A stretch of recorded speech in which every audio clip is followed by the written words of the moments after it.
បាទយើងវិលមកជួបគ្នាបន្តទៀតបាទមិញនៅពេលដែលនិយាយពីរឿងម៉ូតូឌុបคล้ายជាអ្នកឆក់កបោបឆក់ខ្សែកក៏មានអ្នកម៉ូតូឌុបយើងក៏បានលើកឡើងខ្លះដែរថាលោកទីអ្នកម៉ូតូឌុបមួយចំនួនតូចវាចេះឆក់ចាធ្វើជាអ្នកឆក់ចាប៉ុន្តែអ្នកជិះមួយចំនួនតូចដែរនោះប្លន់ម៉ូតូឌុបវិញប្លន់ម៉ូតូឌុបមួយយ៉ាងម្នាក់ចាបាទតាមពិតមែនជាការពិតហើយអ្នកដែលប្លន់ម៉ូតូឌុបជាទូទៅអ្នកដែលប្លន់ម៉ូតូឌុបគឺមិនមែនអត់សូវមានកំភ្លើងទេចាបាទចាជិតដុំថ្មបថៅដៃកបិតចាប៉ណ្ណឹងបាទនេះគេហៅថាក្រុមប្លន់ក្លីបក្រោមបាទព្រោះអាប្លន់ក្លីបលើអាហ្នឹងវាមានកំភ្លើងចាំស្ទាក់ចាដេញតាមយកម៉ូតូទំនើបប៉ុន្តែអាប្លន់ម៉ូតូឌុបនេះគឺក្រុមអ្នកចោគេហៅថាចោដាច់យ៉ៃចាហៅឌុបចឹងទៅបថៅនៅចង្កេះចាទៅដល់ដាក់ផឹងកន្លែងផ្លូវស្ងាត់ចាខ្លះទៀតទៅដាក់ថ្នាំចាណាំសដំឲ្យផឹកកូកាមកកំប៉ុងចឹងទៅឲ្យផឹកទឹកផ្លែឈើមកកំប៉ុងចឹងទៅដាក់ទៅយកម៉ូតូទៅបាត់ទៅណាហើយពីមុនល្បិចគៀបស៊ី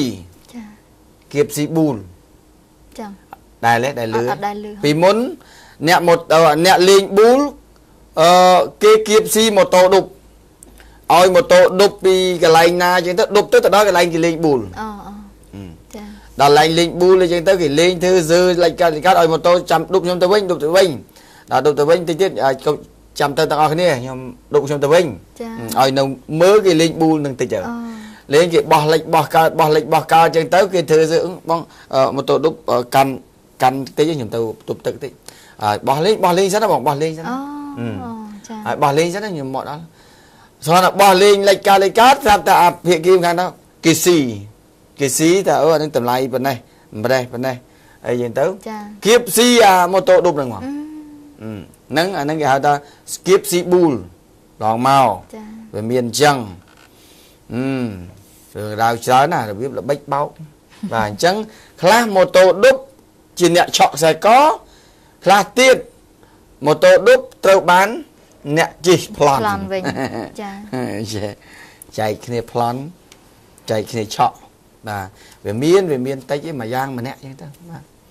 បាទតែទោះបីយ៉ាងណាក៏ដោយពលរដ្ឋរបស់យើងត្រូវតែប្រយ័ត្នខ្លួនជាប្រចាំគ្រប់វិនាទីពីល្បិចទាំងអស់ហ្នឹងហើយដូចមិញអញ្ចឹងបងស្រីគាត់ទេមកមិញតាក់ទងរឿងត្រូវរង្វាន់ទៀតហើយបោកទៀតហើយអញ្ចឹងខ្ញុំហាក់បាច់និយាយទៀតទៅព្រោះនិយាយទៅវាដដែលត្រូវរង្វាន់$10000ឲ្យដាក់កាតទូរស័ព្ទអីទៅ$20 $40អីចឹងគ្រាន់តែចាំតែប៉ុណ្ណេះទៅបានហើយកាលណាបើត្រូវរង្វាន់ផ្សងសំណាងវាមិនដែលណាគេមកយកពីយើងទៅវិញទេយកលុយពីយើងទៅវិញទេគេឲ្យទៅយកដោយមិនអស់អីចាដោយមិនអស់អីចឹងណាប៉ុន្តែប្រយ័ត្នចេះមួយទៀតឥឡូវឃើញលូថាប្រជាពលរដ្ឋយល់អស់ហើយស្រាប់តែវាចេះបងត្រូវរង្វាន់ខ្ញុំអត់ឲ្យមកយកអីបងមកយកជិះម៉ូតូមកយកទៅដល់ប្លន់យកមកចាគេខ្លាចចេះដែរខ្លាចទៅយល់វិញអញ្ចឹងលេងបោកថាដាក់តាមវិញតាមអីពីព្រោះឥឡូវអ្នកខ្លះដូចគាត់អត់ស្គាល់វិញអីចឹងទៅដូចម៉ែខ្ញុំថ្ងៃមុនចឹងទៅបាទឲ្យត្រូវរង្វាន់ណាម៉ែនៅផ្ទះសុកស្រាប់តែគេថាត្រូវរង្វាន់$30 លានឲ្យម៉ែខ្ញុំបងតាមវិញដល់ម៉ែខ្ញុំថាវិញនឹងស្រីឲ្យប្រុសវិញនឹងនៅភូមិណាចាចប់កូនណាគេតែប៉ុណ្ណឹងចប់បដ ாய் ទៅបោកអ្នកអត់ស្គាល់វិញនិយាយតែប៉ុណ្ណឹងណានោះវាសើចខ្លួនវាទៅអាអ្នកបោកហើយក៏ទៅពេលគាត់ប្រាប់ឲ្យលោករទ្ធីគាត់សើចខ្លួនចិត្តខ្លួនដល់ថ្នាក់សួរវិញនឹងស្រីឲ្យប្រុសវាចប់បាត់មានស្អីទៀតហើយបោកទៅហើយបោកសម្បើងឲ្យគូស៊ីទៅអត់ទេពេលដែលខ្ញុំបានទៅកំពង់ស្ពឺចូលទៅលេងលោកយាយគឺសប្បាយចាពេលគាត់ឆ្ងល់រឿងទូរស័ព្ទអីចឹងរដងឮហ្វូសំឡេងទៅពេលលើកហ្នឹងចុចមកឮសំឡេងញោមថាវាមិនហ្វ្រែកវាមកពីណាវាអត់ហ្វ្រែកវាភ័យវាទូរស័ព្ទភ័យតែខ្ញុំចូលចិត្តលេងមួយកូនចាបាទតោះទៅរឿងនេះចា ឥឡូវចូលទៅរឿងករណីមួយគឺម៉ូតូគប់ជ្រុងបុករមាក់ម៉ូតូបាក់កង់ខាងឆ្វេងការបើកបរមិនយោគយល់គ្នាបណ្ដាលឲ្យកើតមានគ្រោះថ្នាក់ចរាចរណ៍ជារៀងរាល់ថ្ងៃដោយករណីម៉ូតូគប់ជ្រុងបើកលឿនពេកទៅបុករមាក់ម៉ូតូដែលកំពុងតែជិះឆ្លងផ្លូវដោយពាក់កណ្ដាលផ្លូវនៅមុខស្តុបវត្តតាំងក្រហ្វាំងតាមមហាវិថីហ្វាប៉ូរ៉ូហ្វីភូមិក្បាលដំរីសង្កាត់កកាបខណ្ឌពោធិ៍សែនជ័យកាលពីវេលាម៉ោង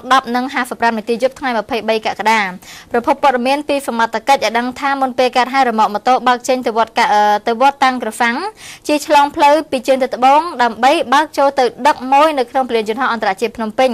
ខណៈដែលឆ្លងផ្លូវដល់ពាក់កណ្ដាលហើយនឹងស្រាប់តែម៉ូតូគប់ជ្រុងពណ៌ទឹកប៊ិចជិះពីអ្នកធ្វើដំណើរលើផ្លូវអតិភិបជិះពីលេខទៅកើតបានជិះទៅបុករមាក់ម៉ូតូបាក់ដាច់កង់រមាក់ខាងឆ្វេងនិងបាក់កម្មកង់រមាក់ម៉ូតូខាងស្ដាំធ្វើឲ្យរមាក់នឹងដាច់ចង្កេះចំណែកអ្នកជិះម៉ូតូដួលពកមុខពកមាត់រងរបួសស្រាលហើយក្រោយពេលដែលកើតហេតុអ្នកបើករមាក់ម៉ូតូអះអាងថាពេលដែលគាត់បើកឆ្លងស្តុបពណ៌ខៀវចំណែកអ្នកដែលបើកម៉ូតូគប់ជ្រុងបានអះអាងដែរថាផ្លូវរបស់គេក៏ភ្លើងអតិភិបដែរអ្នកទាំងពីរអ្នកឆ្លោះប្រកែកគ្នាទាមទារយកត្រូវរៀងខ្លួនប៉ុន្តែអ្នកបើករមាក់ម៉ូតូទាមទារសំណងដោយសារតែកង់រមាក់ម៉ូតូ2គ្រឿងរបស់គាត់បាក់ខូចខាតអស់ទៅហើយអ្នកបើកម៉ូតូគប់ជ្រុងក៏អត់ព្រមសងទើបសមត្ថកិច្ចវាស់វៃទៅដោះស្រាយនៅខណ្ឌពោធិ៍សែនជ័យចាឥឡូវចូលទៅមួយរឿងទៀតករណីរថយន្តលេខហ្វីសបើកគៀម៉ូតូដួលបែកមុខបែកមាត់រថយន្តបង្ករត់គេចបរិមម្នាក់ដួលបែកមុខបែកមាត់ខណៈដែលកំពុងតែជិះម៉ូតូត្រូវរថយន្តលេខហ្វីសបើកគៀបណ្ដាលឲ្យដួលចង្អាប់ចង្អើបែកមុខបែកមាត់នៅមុខវត្តចាក់អង្រែក្រោមផ្លូវជាតិលេខ2ភូមិទុរការ1សង្កាត់ចាក់អង្រែក្រោមខណ្ឌមានជ័យកាលពីម៉ោង 8 យប់ថ្ងៃ 23 កក្កដាសាក់សីឃើញហេតុការណ៍បានដឹងថារថយន្តបង្កម៉ាកលេខហ្វីស OX 300 ពណ៌សបើកដោយបរិមម្នាក់ទិសដៅពីកាតូលិកចំណែកម៉ូតូរងគ្រោះម៉ាកស្មាស់ Revo ពណ៌ខ្មៅបបដោយបរិមម្នាក់មានធំក្លិនស្រាទិដៅពីលេខតកាច្រាស់គ្នាហើយមកដល់ចំណុចខាងលើអ្នកបើកម៉ូតូនឹងស្រវឹងផងហើយរថយន្តបើកលឿនទៀតក៏ទៅគៀម៉ូតូបណ្ដាលឲ្យដួលច្រងាប់ច្រងល់តែម្នាក់ឯងចាដួលបែកមុខបែកមាត់ហើយក្រោយពេលដែលកាត់ហេតុ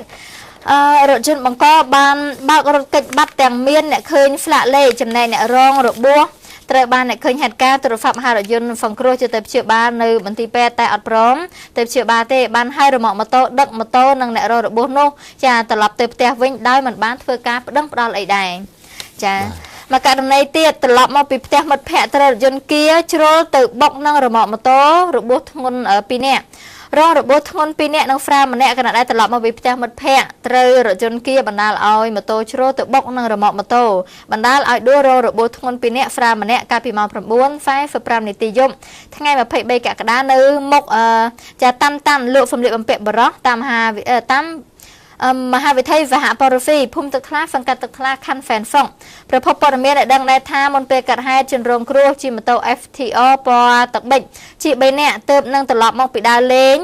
ចាមកពីផ្ទះមិត្តភ័ក្តិនៅខាងក្រោយមណ្ឌលសុខភាពទឹកថ្លាត្រឡប់ទៅផ្ទះវិញហើយធ្វើដំណើរពីលេខតកើតមកដល់ចំណុចខាងលើក៏ស្រាប់តែមានរថយន្តមួយគ្រឿងដែលបើកស្របទិសគ្នាទៅគៀបណ្ដាលឲ្យជ្រុលទៅបុកនៅរមាក់ម៉ូតូពីក្រោយដួលរងរបួសធ្ងន់2នាក់និងហ្វ្រាម្នាក់ក្រោយពេលកាត់ហេតុរថយន្តបង្កនិងរមាក់ម៉ូតូបានបើកទៅបាត់អស់ចានៅសោះតែជនរងគ្រោះ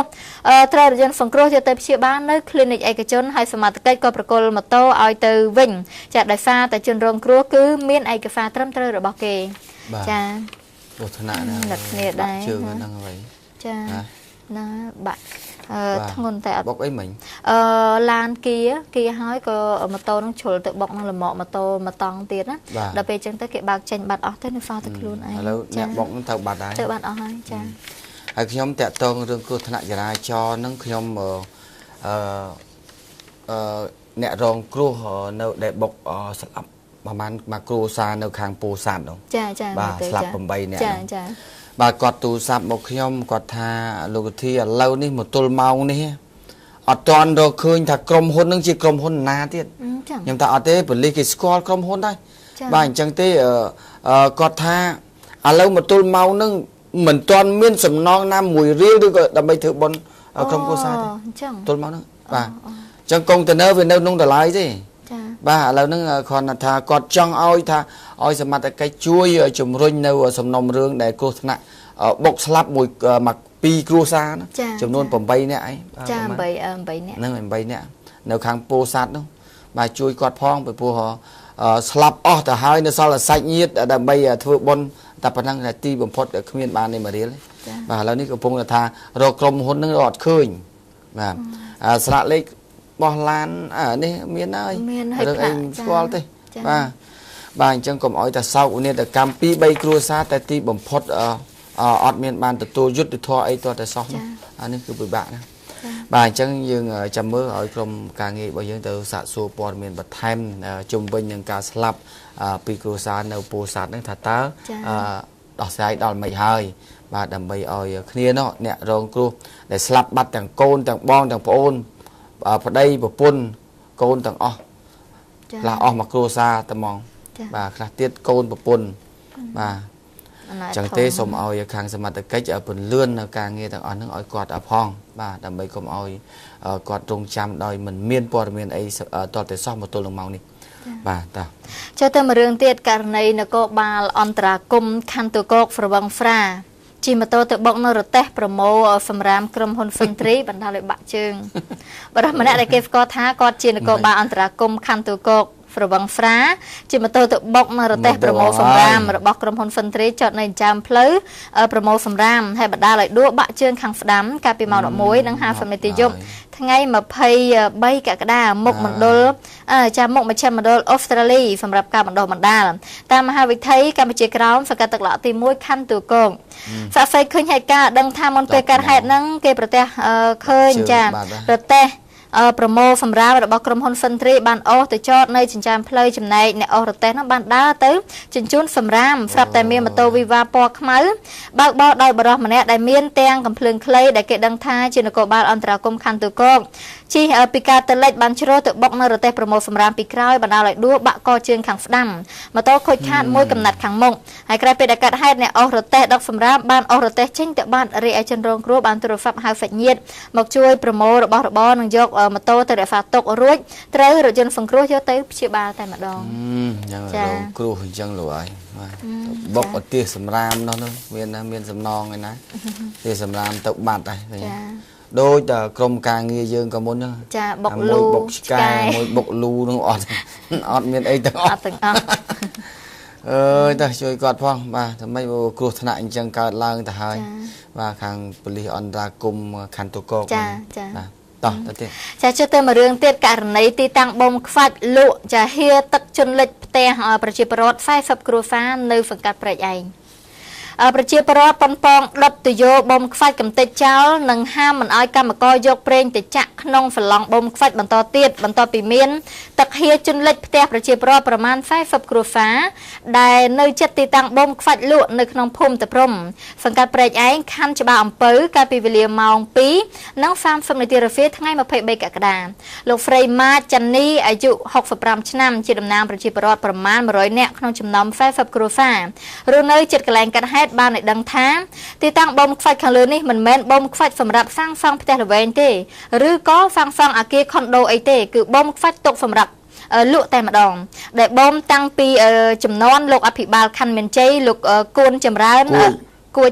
ចាលោកគួចចម្រើនមកម្លេះមិនដឹងថាមានច្បាប់អនុញ្ញាតត្រឹមត្រូវឬយ៉ាងណាទេលុះពេលដែលផ្លាស់អភិបាលខណ្ឌថ្មីភ្លាមនោះលោកអភិបាលខណ្ឌបានបិទផ្អាកទីតាំងបូមខ្វាច់ខាងលើនេះរយៈពេល15ថ្ងៃក៏បានចាប់ផ្ដើមដំណើរការបូមធម្មតាវិញរហូតចាទោះបីជាមានហៀទឹកជន់លិចផ្ទះប្រជាពលរដ្ឋក៏មិនមានអាជ្ញាធរនិងសមត្ថកិច្ចពាក់ព័ន្ធណាចាចុះពាក់ព័ន្ធណាមួយចុះទៅជួយអន្តរាគមន៍ទេហើយប្រជាពលរដ្ឋបានឲ្យដឹងទៀតថាទីតាំងបូមខ្វាច់នេះម្ចាស់ដីមានឈ្មោះហ្វួនវុធីនិងអ្នកតំណាងខាងបូមខ្វាច់ដែលមើលការខុសត្រូវមានឈ្មោះនួនហ្វ្រុនភេទប្រុសអាយុ55ឆ្នាំកាលពីចំណន់លោកគួចចម្រើនជាអភិបាលខណ្ឌមានជ័យបានកសាងផ្លូវបេតុងក្នុងភូមិប៉ុន្តែផ្លូវបេតុងមួយខ្សែនេះត្រូវបានទីតាំងបូមខ្វាច់ដែលគេដឹងថាជាខ្សែរបស់លោកអភិបាលខណ្ឌនោះបានយកទៅយកបូមខ្វាច់កប់នៅពីក្រោមចាផ្លូវបេតុងនោះតែម្ដងហើយផ្លូវមួយខ្សែនេះទើបនឹងស្ថាបនាកាលពីថ្ងៃទី10 ខែមករាឆ្នាំ 2014ទើបនឹងបានដាក់សម្ពោធថ្មីកន្លងមកនេះដោយឡែកទីតាំងបូមខ្វាច់មិនបានធ្វើរបងបិទបាំងទប់ស្កាត់កុំឲ្យហូរហៀទឹកចាលើផ្ទះប្រជាពលរដ្ឋនោះទេ ហើយគ្រាន់តែចាក់ដីធ្វើទំនប់ចាតុបទឹកតែប៉ុណ្ណោះបណ្ដាលឲ្យទឹកនឹងជ្រាបជន់លិចផ្ទះប្រជាពលរដ្ឋនិងផ្លូវធ្វើចានឹងផ្លូវធ្វើដំណើរក្នុងភូមិក៏ត្រូវទឹកជន់លិចអស់ដែរដោយសារតែទឹកជន់លិចផ្ទះប្រជាពលរដ្ឋហើយគ្មានសមត្ថកិច្ចណាអើពើចុះទៅជួយអន្តរាគមន៍ហាមឃាត់និងរកវិធីស្កាត់ទប់ស្កាត់នោះចាកុំឲ្យទឹកលិចផ្ទះរបស់គាត់បែបនេះទើបប្រជាពលរដ្ឋនាំគ្នារារាំងមិនឲ្យកម្មករយកពីដងព្រេងទៅចាក់នៅសឡងបងខ្វាច់បន្តទៀតទេប៉ុន្តែមិនតែប៉ុណ្ណោះប្រជាពលរដ្ឋប៉ុនប៉ងដុតកំទេចទៅយកបងខ្វាច់នេះចោលតែម្ដងបើហ្វិនជាអាជ្ញាធរនៅតែមិនដោះស្រាយបន្តទៀតចាបាទជប់អាលដុតរបស់គេណាមីញពួយកុំជប់អាលចាំមើលឲ្យអាជ្ញាធរគេដោះស្រាយសិន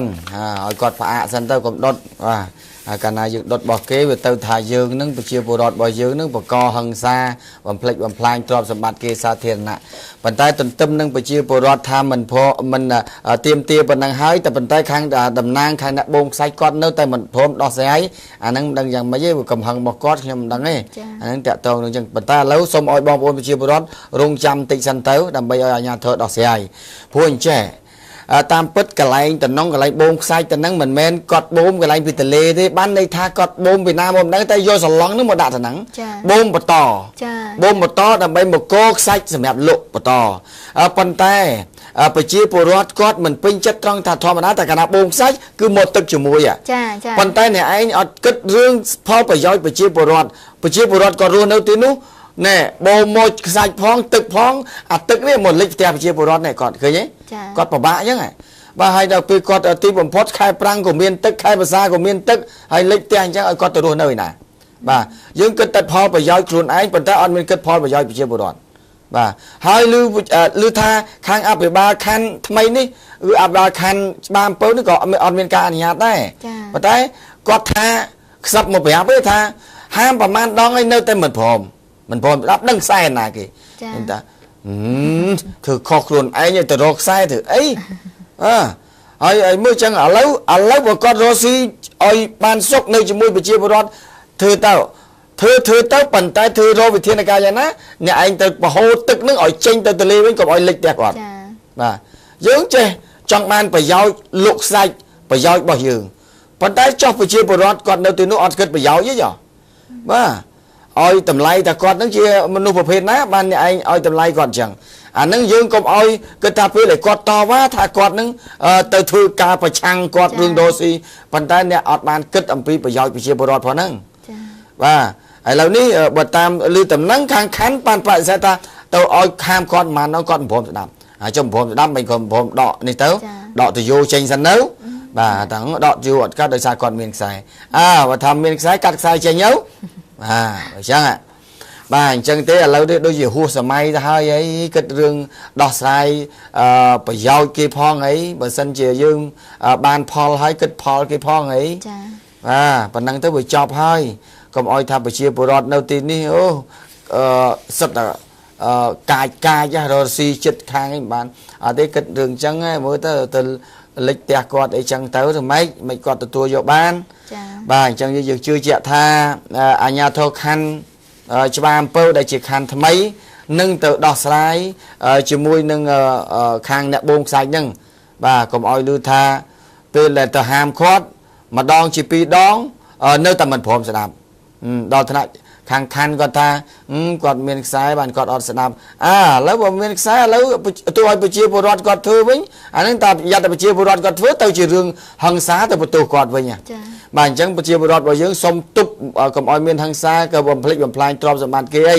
ដោះស្រាយសិនបាទថាតើឥឡូវគាត់ដោះស្រាយយ៉ាងម៉េចតែខ្ញុំជឿជាក់ថាខាងតំណាងខាងក្រុមហ៊ុនបូមខ្សាច់ដាក់កន្លែងលក់នេះខ្ញុំជឿជាក់ថារឿងប៉ុណ្ណេះដែលកើតឡើងហើយមិនដែលអត់ដោះស្រាយទៀតទេបាទច្បាស់ជាគាត់ដោះស្រាយហើយបាទអញ្ចឹងខាងបងខាងតំណាងក្រុមហ៊ុនបូមខ្សាច់បញ្ចប់ជាមួយគាត់តាមរយៈការឥឡូវបង្ហូរទឹកទៅតាមច្រកណាធ្វើលូទៅបាទយើងរកស៊ីកន្លែងហ្នឹងបានយូរបងឯងធ្វើអញ្ចឹងអូនបានយូរបាទប៉ុន្តែបើសិនតែមកធ្វើអញ្ចឹងហើយអត់គិតពីគាត់អាហ្នឹងច្បាស់ជារកស៊ីកន្លែងហ្នឹងអត់បានយូរទេបាទហ្នឹងដើម្បីឲ្យសេចក្តីសុខនៅទាំងអស់គ្នារកស៊ីបានទាំងអស់គ្នាតោះតែគឺយើងគិតប្រយោជន៍គេដែរ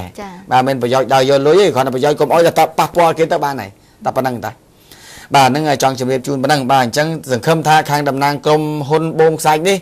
នឹងដោះស្រាយបញ្ចប់អំពីបញ្ហាទឹកដីនេះបាទអរគុណឥឡូវនេះសូមពេលសម្រាប់បន្តិចសិនទៅទស្សនិកជនទៅទៀតយើងវិលមកជួបគ្នាបន្តទៀតបាទ